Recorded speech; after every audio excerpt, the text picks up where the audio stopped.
dari program studi pendidikan manajemen perkantoran Universitas Pendidikan Indonesia. Video presentasi ini ditujukan untuk mata kuliah pendidikan bahasa Indonesia dengan dosen pengampu Bapak Muhammad Yudi Rizkianto. Perkenalkan, saya Rika Cantika sebagai moderator dari kelompok 8 yang beranggotakan 5 orang. Hari ini kami akan memaparkan hasil kajian kami yang berjudul Peran Strategis Bahasa Indonesia, Komunikasi Efektif sebagai Kunci Keberhasilan dalam Aktivitas Manajemen. Adapun anggota kelompok kami adalah sebagai berikut. Sasi Azka Ramadan dengan NIM 2407486. Salsabila Rizkiani dengan NIM 2408649.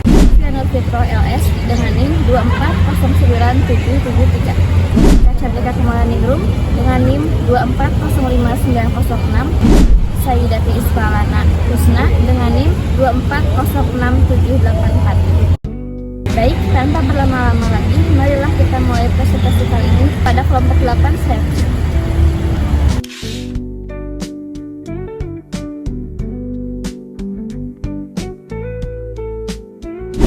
Baik, perkenalkan kembali, nama saya Silvia Nur Fitro. Di sini saya akan menjelaskan tentang pendahuluan.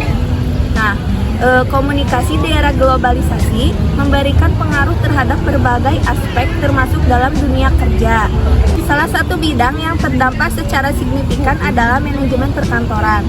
Konsep manajemen perkantoran tidak terbatas pada kegiatan administratif rutin, melainkan berkembang menjadi proses strategi mencakup perencanaan, pengorganisasian, pengarahan, dan pengendalian sumber daya. Komunikasi memiliki peran yang sangat penting. Komunikasi yang baik dan menunjang lancarnya kerjasama antar personal maupun organisasi, serta mendukung proses pengambilan keputusan dan penyelesaian masalah. Sesuai Undang-Undang Dasar Nomor 24 Tahun 2009, bahasa Indonesia digunakan secara luas dalam komunikasi formal dalam pemerintahan, pendidikan, media, dan dunia kerja. Namun masih banyak tantangan yang harus dihadapi dalam penerapan bahasa Indonesia di lingkungan kerja. Tidak sedikit pegawai yang masih menggunakan istilah asing secara berlebihan. Nah, kerap menimbulkan kebingungan juga efektivitas komunikasi. Penelitian ini bertujuan untuk menggali berbagai strategi yang dapat diterapkan untuk meningkatkan kemampuan kebahasaan para pegawai. Melalui penelitian ini, diharapkan dapat memperoleh pemahaman yang mendalam dalam fungsi bahasa Indonesia dalam menciptakan komunikasi yang efektif, profesional, dan kompetitif di lingkungan kerja yang modern. Untuk metode penelitian, kita menggunakan pendekatan kualitatif deskriptif dengan data yang dikumpulkan melalui studi literatur dan wawancara semi terstruktur secara online terhadap staf perusahaan swasta di Bandung dan di Jakarta. Perkenalkan kembali, nama saya Sayyidati Isfalana Husna. Di sini saya akan menjelaskan pada poin hasil dan pembahasan. Pada poin hasil terbagi menjadi dua, yaitu yang pertama adalah peran strategis bahasa Indonesia sebagai media komunikasi formal dalam aktivitas perkantoran. Bahasa Indonesia menjadi bahasa nasional yang tentunya sangat berperan penting dalam berjalannya komunikasi profesional, baik dalam lingkup kantoran, pendidikan, dan juga lingkup masyarakat. Bahasa Indonesia berperan penting dalam mendukung keselarasan komunikasi pada tiap individu. Pada konteks perkantoran, bahasa Indonesia memiliki peran penting baik dalam komunikasi tertulis maupun komunikasi secara lisan, seperti presentasi, laporan, dan surat menyurat. Berdasarkan hasil penelitian yang dilakukan dengan wawancara terhadap beberapa karyawan swasta, menunjukkan bahwa bahasa Indonesia sangat berperan penting dalam aktivitas perkantoran. Menurut narasumber 1, FES, 24 tahun, yang merupakan staf Business Analyst Management Departemen Mas Funding Division yang bekerja di Bank BRI, menyatakan bahwa bahasa Indonesia memiliki peran penting dalam komunikasi secara formal dalam perkantoran, baik secara lisan maupun tulisan, karena meminimalisir terjadinya miskomunikasi. Selain itu, FES juga menyebutkan bahwa bahasa Indonesia dapat menjaga hubungan yang baik antar atasan dan bawahan. Kemudian poin selanjutnya, bahasa Indonesia memudahkan perusahaan menjalin kerjasama sehingga memudahkan pencapaian tujuan perusahaan. Kemudian menurut narasumber 2 yaitu DH 23 tahun yang merupakan staff Adito RJRR Company menyatakan bahwa bahasa Indonesia menjadi pilihan utama sebagai bahasa yang digunakan dalam komunikasi sehari-hari di kantor. Bahasa Indonesia juga memberikan rasa percaya diri dan kebebasan ketika menyampaikan pendapat dan informasi yang baik pada atasan maupun rekan satu divisi. Bahasa Indonesia juga dapat mempercepat pekerjaan dan menyederhanakan arahan dari senior atau dalam aktivitas kantor. Kemudian, menurut narasumber ketiga yaitu AR 23 tahun yang merupakan staf personalia dari CV Tracker Indo menyatakan bahwa bahasa Indonesia mendukung komunikasi sehari-hari terutama dalam forum formal seperti rapat dan diskusi. Selain itu, bahasa Indonesia juga membangun hubungan profesionalitas antara atasan dan bawahan. Berdasarkan hasil wawancara tersebut, menunjukkan keselarasan pendapat mengenai peran bahasa Indonesia sebagai media komunikasi formal dalam aktivitas perkantoran. Semua narasumber setuju dan sepakat bahwa bahasa Indonesia sangat penting dan harus digunakan dalam aktivitas perkantoran. Penggunaan bahasa Indonesia yang tepat dapat meminimalisir resiko miskomunikasi dan kesalahpahaman, sehingga informasi yang disampaikan dapat tersampaikan dengan baik dan menjaga hubungan antar bagian di perusahaan maupun atasan dan bawahan tetap terjalin dengan profesional dan baik. Perkenalkan, saya Sasya Ramadan yang akan membahas poin 2 dari hasil dan pembahasan komunikasi efektif dalam penggunaan bahasa Indonesia untuk mencapai kunci keberhasilan aktivitas perkantoran. Penguasaan bahasa Indonesia yang baik tidak hanya menunjang aktivitas perkantoran seperti memahami informasi atau arahan, menulis laporan, atau membuat PowerPoint, tetapi penggunaan bahasa Indonesia juga penting dalam membangun jaringan profesional dan menjalin komunikasi efektif dari berbagai pihak. Dalam praktiknya, komunikasi efektif menjadi inti dari segala bentuk interaksi di lingkungan perkantoran.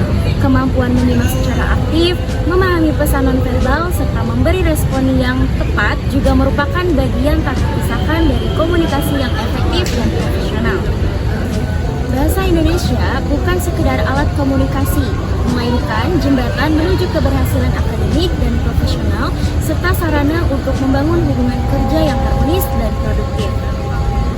Hasil wawancara kami bersama narasumber inisial AR, usia 23 tahun, sebagai staf personalia di CV Trekerindo Anugerah Sejahtera, mengungkapkan bahwa penggunaan bahasa Indonesia yang tepat dapat mempermudah penyampaian informasi, instruksi, dan penyelesaian sebuah pekerjaan dalam aktivitas perkantoran. Penyampaian informasi dan instruksi yang jelas dapat menghasilkan komunikasi yang efektif sehingga maksud, tujuan, dan nilai dapat tersampaikan secara baik. Dari hasil wawancara tersebut dapat diambil kesimpulan bahwa bahasa Indonesia memegang peran strategis dalam mendukung kelancaran komunikasi di lingkungan perkantoran. Penggunaan bahasa yang jelas, efektif, dan sesuai dengan konteks mampu mempercepat penyelesaian pekerjaan, mencegah miskomunikasi, serta memperkuat pemahaman antar divisi. Hal tersebut menunjukkan bahwa bahasa Indonesia merupakan kunci dalam mencapai keberhasilan perusahaan karena mampu menciptakan koordinasi yang efisien, memperkuat kerjasama tim, dan memastikan penyampaian informasi berjalan lancar sesuai dengan tujuan organisasi. Baik, perkenalkan kembali, nama saya Salsabila Rizkyani. Di sini saya akan menjelaskan dari kesimpulan penelitian ini menunjukkan bahwa bahasa Indonesia memiliki peran penting dalam menciptakan komunikasi yang efektif di lingkungan kantor. Penggunaan bahasa yang tepat membantu kelancaran koordinasi, mempercepat keputusan, dan mencegah miskomunikasi. Hal ini berdampak positif pada efisiensi dan produktivitas kerja. Bahasa yang baik mencerminkan profesionalisme dan citra organisasi. Nah, jadi berdasarkan hasil penelitian yang telah dilakukan dengan melakukan wawancara terhadap beberapa karyawan perusahaan swasta, menunjukkan bahwa bahasa Indonesia memegang peran krusial dalam menciptakan komunikasi efektif dalam lingkungan manajemen perkantoran. Sebagai sarana komunikasi formal, bahasa memastikan informasi dapat dipahami dengan jelas dan semua pihak yang berujung pada peningkatan efisiensi dan produktivitas perusahaan, sehingga memungkinkan perusahaan untuk mencapai tujuan dan keberhasilan. Selanjutnya, sebagai langkah lanjut penelitian berikutnya, dapat mengkaji lebih mendalam tentang strategi penggunaan bahasa Indonesia yang efektif dalam konteks digital dan era teknologi saat ini. Selain itu, penting untuk mengeksplorasi bagaimana pelatihan kebahasaan yang terus-menerus dapat membantu meningkatkan kualitas komunikasi di tempat kerja yang semakin berkembang. Baik, sebelumnya perkenalkan kembali, nama saya Rika Chandika Kembaliningrum. Di sini saya akan menjelaskan mengenai rekomendasi dari penelitian yang telah kami sajikan. Yang pertama, mengadakan pelatihan komunikasi tertulis formal. Pelatihan kebahasaan secara berkala perlu diselenggarakan. Pelatihan yang dimaksud difokuskan untuk meningkatkan kemampuan karyawan dalam menggunakan bahasa Indonesia sesuai kaidah, terutama dalam komunikasi tertulis formal seperti laporan, surat dinas, dan dokumen internal lainnya. Yang kedua, yaitu menerapkan kebijakan penggunaan bahasa Indonesia secara institusional. Organisasi perlu memiliki kebijakan institusional yang mendorong penggunaan bahasa Indonesia sebagai bahasa utama dalam seluruh bentuk komunikasi formal. Kebijakan ini penting untuk menjaga konsistensi, efisiensi komunikasi sekaligus memperkuat identitas organisasi. Yang ketiga, memanfaatkan teknologi digital untuk pembelajaran kebahasaan.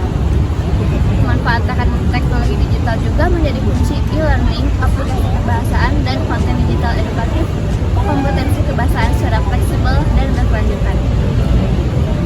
Selanjutnya yang keempat, yaitu menyediakan glosarium atau pedoman padanan kata.